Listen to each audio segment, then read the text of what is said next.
Meidän on unohtu listalta laittaa täällä alussakin. Koneen purkaminen on suoritettu. Ja rungon hitsas ja maalla, mikä on iso etappi taas. Yes. Vanteet ja renkaat jätän nyt vähän niinku myöhemmälle. Ja nyt aloitetaan seuraavana tuo itse kassausoperaatio. Siitä se vaan täydellistä loppuu kohta kesken. No niin, morjesta taas. Nyt se alkaa se mukavin vaihe, eli uutta puhasta osaa saa ruveta kassaamaan yhteen ja toivottavasti viimeistä kertaa nyt kasata tuo koneen niin kuin toimintakuntoon. Yllättävän pienen tila se mahtuu tälle levitettynäkin. Ei nyt ihan koko halli mennyt. Siinä on runko-osat maalissansa ja rengasta ja moottoria ja koppia. Siinä on ne isoimmat. Sitten tietysti kuormaja tuossa ja tankit ja letkurivistö. Laskenkohan me tuossa, että semmonen noin 50 hydraulikkaletku tässäkin etovehkessä on. Vähän reilu, että ihan hyvä määrä. Vielä on vähän takarauttaa sun muuta tuolla maallamatta ja pientä viimeistelyä niihin, mutta kaikki muu on nyt tehty, mikä tarvittaan, että me saan tämän takaisin kasattu niin kuin ajokunto, että ne pitäisi olla kaikki nyt viimeistelty ja maalattu. Sanoistahan se on rungosta aloitettava ja ihan ensimmäisenä tuo keskinivel laittaa takaisin kiinni. Ja me kassan tämän koneen tuossa nosturilla samalla tavalla kuin purinkin sen. Ja ihan ensimmäinen työvaihe on laittaa nuo etu- ja takarungot takaisin yhteen, eli keskinivelen tapitus. Sitä tuossa jo aloitinkin vähän. Eli roklalla siirsin ensin tuon eturungon tuohon suurin piirtein paikoilleen ja laitoin nuo nosturin kynkät sinne alle jo. Ja etupäähän tunki, että saa vähän hakea saa kulmaa säättää tuohon keskinivelleen.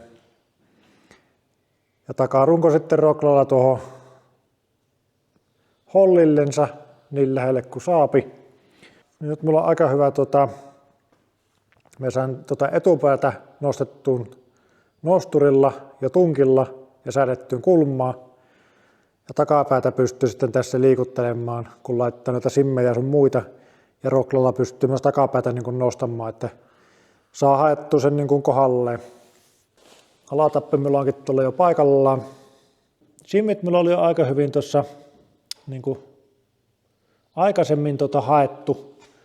Mutta kyllä sinne yksi ohut simmi meni, minulla on näitä vielä näitä tosi ohkaisia jemmassa, niin yksi semmonen vielä meni tonne alas, eli sai vähän tiukemmaksi. Ja sitten laitoin jo tähän nämä rasvanipat, tonne ylös laitoin tuommoisen 90-kulman, mutta alas ei mahtunut, koska mulla oli varmaan mielessä jossain vaiheessa, pitää vähän tehdä tilaa sille, mutta se on unohtunut. Sinne ei tuonne 90-kulma mahtunut. Tuokin suoraan, niin piti vähän rälläköjä kantaa pienemmäksi, että se meni ihan mahdollisimman syvälle. Tuo on nyt rasvattava silleen tuo alempi, että kun kääntää ihan linkku, niin toivottaa, että se pääsee sieltä rasvammaan. Ja tapit on merkattu minulla ja näillä on putkisokilla ajateltu, että se pysyisi kiinni, ettei pyöri. Ja sitten auton vanha napapultti hitsattu tuohon tapin keskelle. Ja siihen nylökki. Tämmönen peittää aika hyvin tuon kauluksen ja sitten sorvasin siihen tämmöisen vähän paksumman keskitimprikan. Eli se pysyy tuossa ja vähän tukevoittuu rikka, kun se on kumminkin pitkä väli tuossa muuten.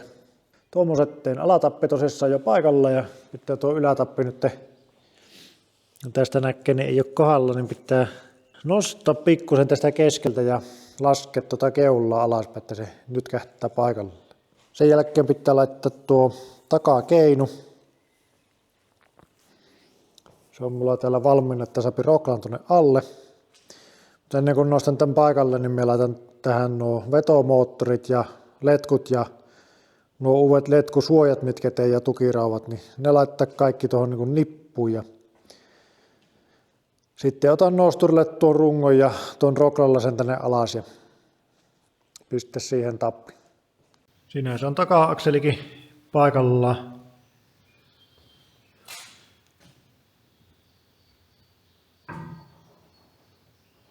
Hyvin toimii. Tähänkin saa laittaa pari simmiä lisää tänne väliin ja aika napakka. Nyt on tuo rasvausputkikin tuossa paikallaan.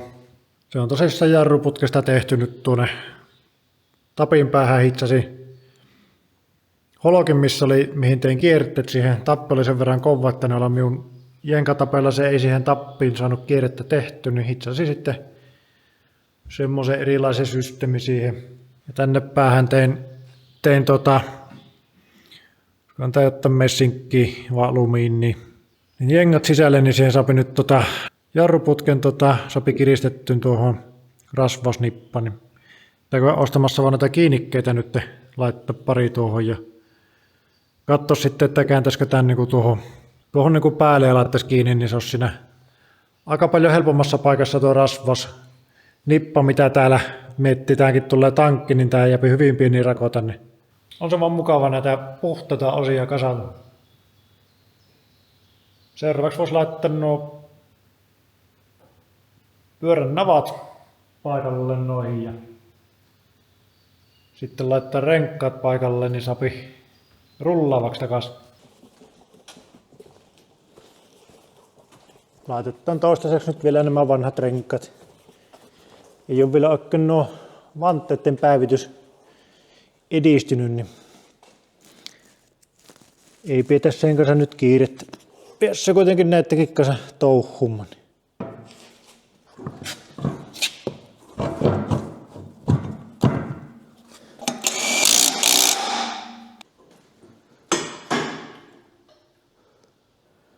Keskinivelenkin rasvasin.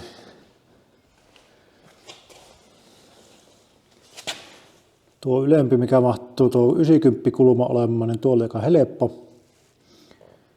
Mutta tuo minun rasvaprässi ainakaan, niin se ei tuohon väliin mahtunut sille, että se olisi pitänyt. Piti vaihoin siksi aikaa tähän nyt semmoisen 90 nipan ja rasvasin. Pitää tuohon joku ratkaisu keksiä. Kun tässähän vielä tulee tuo sylinteri, niin se on aika ärsyttävää avaimellakin kääntää. Että olisi kyllä helppo, kun se olisi tuonne alaspäin koko ajan tököttäisi, niin saisi rasvat. Nytpä se on taas rullavana. Nuo ajopuolen letkut melkein laittaa nyt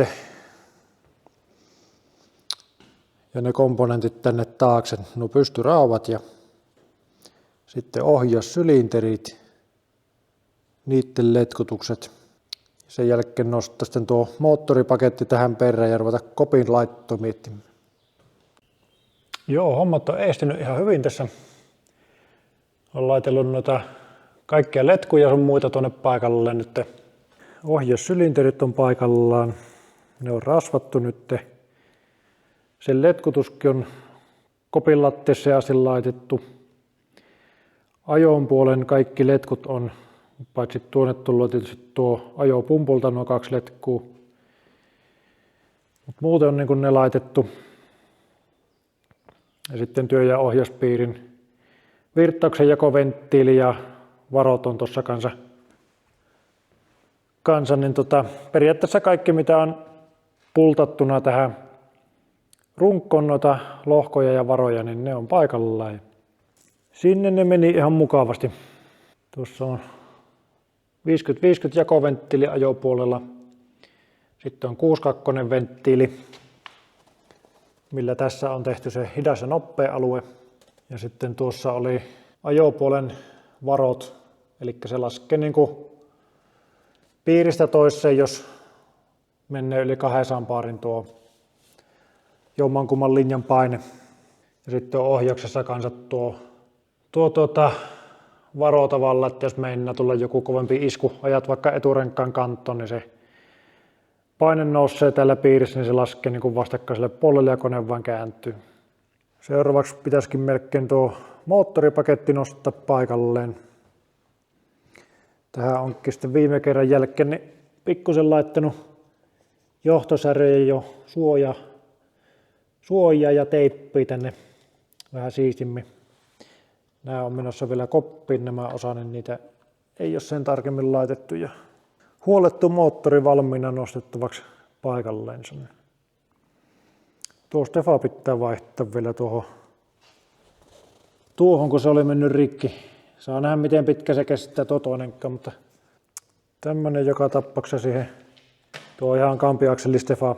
Molempiin suuntiin pyöryysmahdollisuus, kun en muista näin äkkiseltä kaupassa, että kumppaa suuntaan tämä pyörii.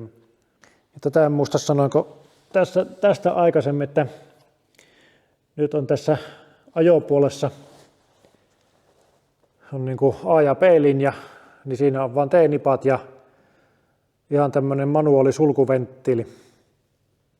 Eli että tuossa kun se on kiinni, niin ajo toimii normaalisti ja sitten kun tuosta otetaan ja avataan se näin, niin silloin on niin kuin auki toississa, niin tätä pystyy niin kuin hinnaamaan tätä konetta. Se ei silloin pumpun kautta mene se neste, vaan se kiertää tuosta vapaasti takaisin kierto, niin tuo on lisätty kansat tuohon nyt. Laitetaan tässä samalla näihin nuo kaikki mutterit niin nylokkimutteriksi, niin eivät pyöri tärinästä auki.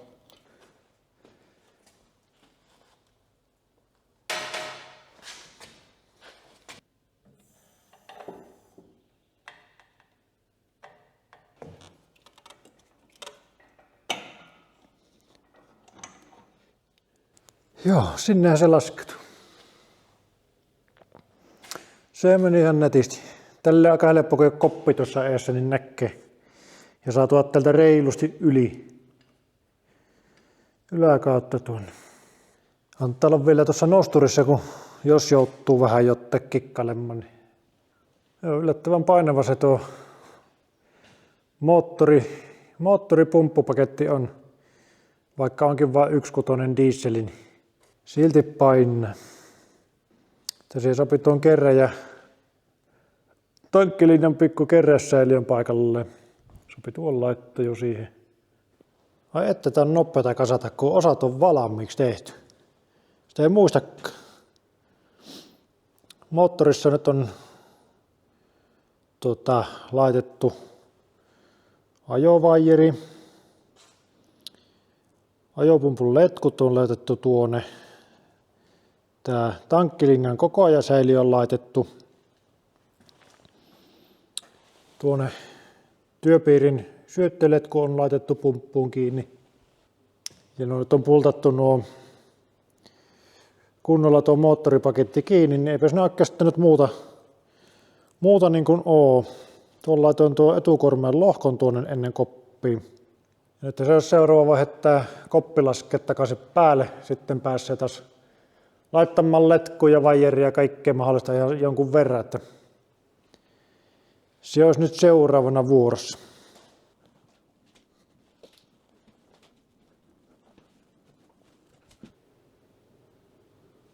Jäisi ilman tätä autonostoria kyllä varmaan kassaan, mutta nämä sen verran painavia. Tässä on vähän tänne päin. Pari senttiä.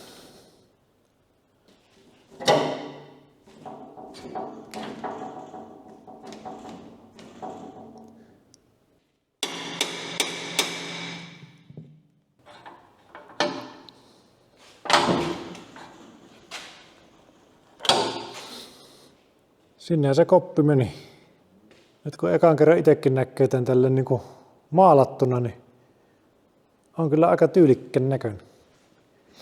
Tähän on tarkoitus jossain vaiheessa niin nämä aukot, niin ajattelin, että tekisi semmoisen suojapeilin, että se niin kuin peittäisi nämä. Ja sitten ehkä tuo kattolevy vielä puuttuu, niin sen maalaisi. Ja sitten katsoo konepellistä ainakin pintapeltiä jotain. Niin jos tehosten väriksi laittaisi oranssin, niin maalata ne sitten sillä tehosten värillä joskus tulevaisuudessa. Nyt saattaisi toimia ihan hyvin. Ai et. on se vaan mukavaa kasata. Välillä mennään vähän niin kuin hommat pysähtyy, kun jopi vaan fiilistelemme, ettei nyt ei lopu kesken tämä mukava osuus. Voisi tänne lattiaan laittaa vähän jotain. Mulla on vähän niin kuin samantyylistä mattoa, mitä näissä liimattavaa, niin laittaisi tuohon lattialle nyt ennen kuin letkuja laittaa sun muuta. Niin aika hyvin se osuu tuo keskinivel tuohon reikkään. Sitä silloin mittasin vaan ja temposin reijän. Ja nyt on ihan reilun puolen sentin rako tuossa lattian ja rungon välissä, kun laitoin tänne parit prikat. Se nousi tästä varmasti sen 6 milliä. Pitää katsoa vähän, että nousiko se niin liikkaa. Jos näyttää, että se on pikkusen takakenossa, niin me laitan tänne takakiinnikkeiden väliin kanssa lisätä alla, että se nousee niin kuin tästä.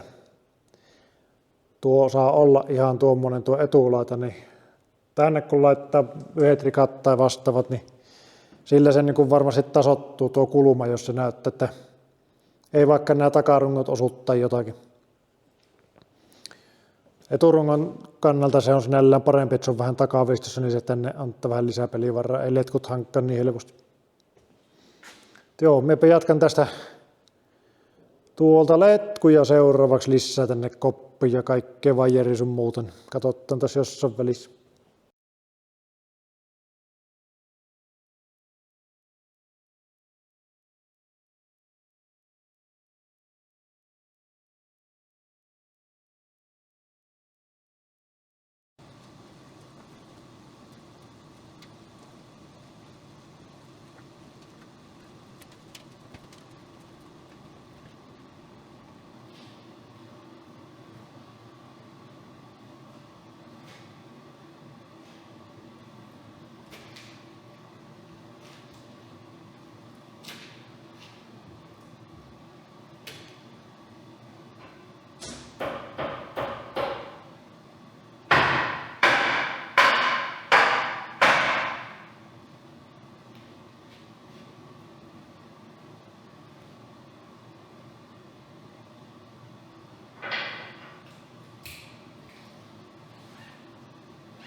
Joo, nyt on kone kasassa.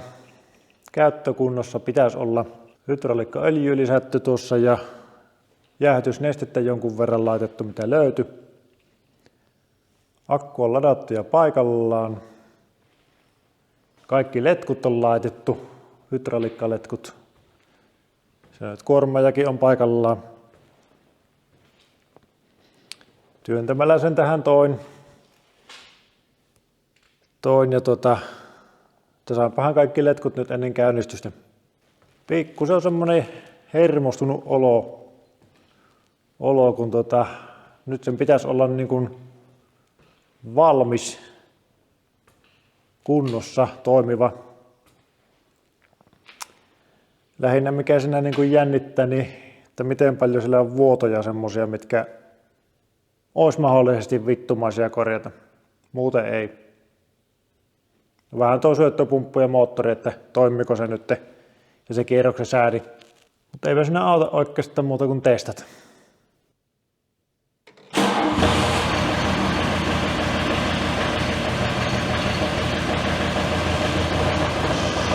Tää lähti aika nätisti käyntiin. Oli vielä pumpussa nesteet paikalla. Niin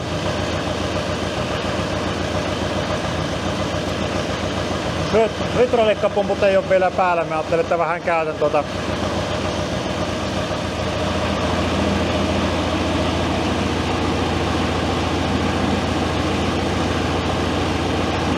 Nyt on pumput mukana.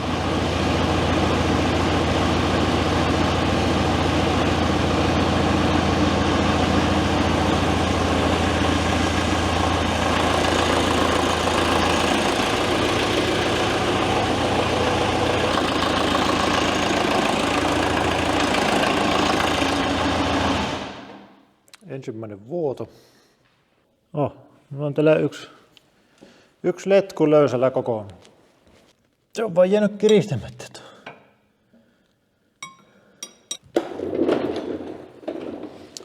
Ei se pitkän puhtana kirinyt tää kone ollut. Muutenhan toi nätisti kyllä kävi. Tää ovi auki, niin tulee savuja niin paljon sisään.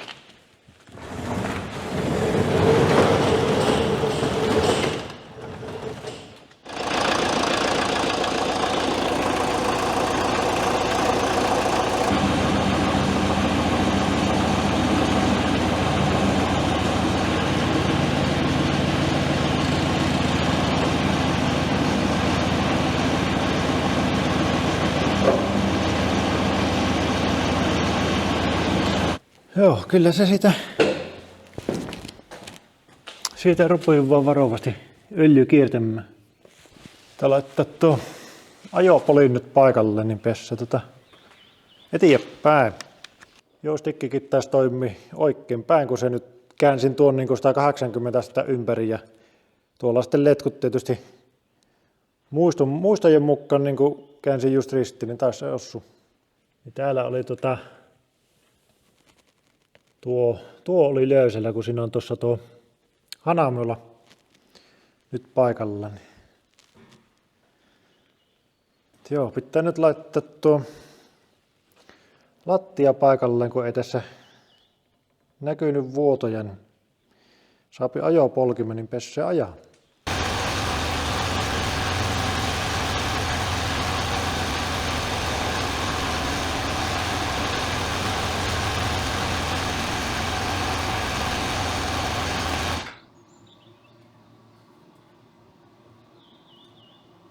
Joo, tuntuisi toimiva. Tuolta vuottaa luultavasti tuon kotelon alta siinä on se hydraulisen lukituksen sylinteri, niin sehän on käytetty, niin pitää melkein tuo suojapelti ottaa pois ja kahto vuottako se tuolta kotelon sisältä tulee öljy. Joo, pitää pikkuhiljaa ruveta vähän herkistelemään vehettä muut, että varovasti ajella ja käännellä, että ilma poistuu järjestelmästä. Muuten on kyllä aika hyvä fiilis. Joo, tuosta ensikäynnistyksestä onkin mennyt jo jokunen päivä. Päivä tässä on ollut niin tohkeassa tämän koneen kanssa, niin ei ole tullut kuvattua sen tarkemmin. Mutta eipä siinä, mihin me viimeksi jäättiin. Yksi hydrauliletku löysällä ja sitten tuo öljypohja vähän vuotivan neunut on korjattu ja yksi vuoto siinä vielä on, kuten tuolta pikkusesta lätäköstä voi nähdä. Vuoto ei ole hirmu iso, mutta se on ärsyttävässä paikassa. Ei varmaan näe tästä nyt kovin hyvin sitä, se on tuolla, mutta siinä on pikkuinen vana tuossa levyssä. Joko se tulee tuosta ajopumpun akselin stefasta, hydrauliöljyä tai sitten sitä pumpun ja tuon ketjukotelon välistä ketjuöljyä. En tiedä kumpi se on ja sitä on nyt tosi vaikea tässä niin kuin fiksata. En muista kyllä yhtä, että vuotiko se siitä silloin ennen purkamista vai onko se minulla vaan unohtunut tehdä, mutta se nyt on onneksi vielä sen verran pieni tuo vuoto, että pystyy tällä nyt niin kuin työskentelemään, että ei nyt vielä laiteta sitä, että ajellaan vähän ensin. Ja käynnistys oli todella huono, se piti hirmu pitkää starttia tehdä, vaikka oli vain hetken sammuksissa. Ja vähän ihmettelin, kun vaan kumminkin pumppun tiivisteet, että se vaan huononi, mutta sitten lopulta oli märkä. Tästä oli märkä. Ja siinä oli tässä syöttöletkussa ihan niin kuin reikä. Niin se siitä hörppi niin paljon ilmaa, että sen takia se ei varmaan käynnistys oikein onnistunut. Niin tuossa just äsken laitoin kirkkaat letkut nyt tänne, että näkee onko sillä ilmaa, kun on vähän miettinyt aina kun se tyhjennee, että kumpi letku siltä niin kuin tyhjennee. Ja samalla nyt niin vaihoin tuon polttoainesuodattimen, sitä en ollut vielä vaihtanut. Niin siellä nyt on pitkä startti tiossa varmasti nyt. Nyt toimii tämä kierroksen säätö aika hyvin. Saapi nupikasta säätää. Tässä on tosi, tämä on vaan kun tämä on tarkkuuspotentiometri, niin aika paljon pitää ruuvata monta kierrosta, että se niin kuin alkaa tulla tuntuvia kierrosmuutoksia, mutta se toimii nyt ihan ok, mitä tässä on vähän testannut. Ja tää on vähän hätäinen tää kuorma ja vipu. Siinä on pikkusen, kun se on jäykkä, ja sitten varmaan tuo sylinteri asento, niin se on niin kuin hyvin pienellä liikkeellä, niin tapahtuu varsinkin tuolla ala-asennossa, niin isoja asioita niin kuin itse puomistossa, niin se on totuttelua vaatti. En tiedä vieläkö tätä kehtäisi vähän pitentää, niin saisi vähän tarkkuutta siihen. Nuo puuttuu näistä sylinterin molemmista päästä rasvasnippa. Ensin mietin, että teen tuohon korvakkoon, mutta sitten otin tapit irti ja käytin sorvissa ja porasin tuonne keskelle reijä ja sitten jengät päähän. Ja nyt on niinku niissäkin rasvanipat ja kaikki on nyt rasvattu, että voi ajella. Totta kai se piti käydä testaamassa nyt sitä betonilätkiä nostamista. Siinä laskin 900 kiloa siinä on, niin se on niin kuin toisen nipun päällä. Eli se on aika kauas tuli niin kuin edelleen se nostopiste.